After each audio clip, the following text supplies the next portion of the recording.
Let's start the week with something bittersweet from the archives. All right, this comes from the Tennessean newspaper from September 25th, 1903. The Tennessean at the time was a white newspaper, so pardon my language as I read. Jeff Fearson and Mary Burt are reunited in marriage.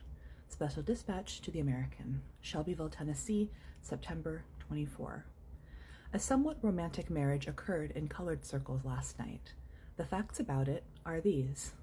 Before the Civil War and in slave times, Jeff Fearson, a slave belonging to the Fearsons of this county, and Mary Burt, a slave belonging to Thomas Burt, lived together as man and wife under the old slave system of marriage. But a few years before the Civil War, Mr. Burt sold Mary to an Arkansas man who took her to that state, and there she has since resided, while Jeff still remained here.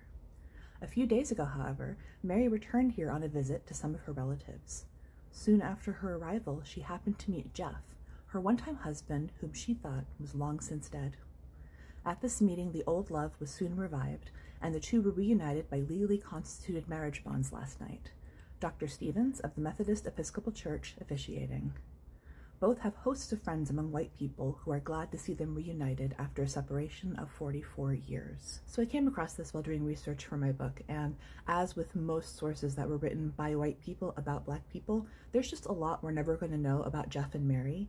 But what this source is a really great example of what we can know about white people at the time, and what that tells us about the way that Tennesseans wanted to be perceived at that time. For example, I think this sentence here is super interesting and telling, right?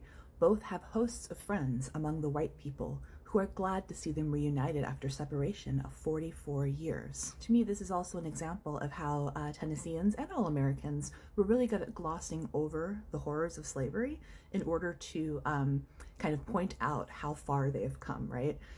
This idea of like, hey, there were a lot of white people there and they were super happy about this. I'm sure they were, right? Of course they were. But also, and let's not forget, right, it was a white person who sold away this woman, and generally enslavers knew about the romantic and the family lives of the people that they enslaved, right? They just didn't care because legally they didn't have to care. I think more than anything, this shows that David Blight's theory in Race and Reconciliation is true, right? That white Americans wanted to smooth over the conflict of the Civil War so badly, right? Wanted to reconcile and become one country again so badly that they were willing to throw black pain under the bus in order to get there. And that is why we're the way we are now.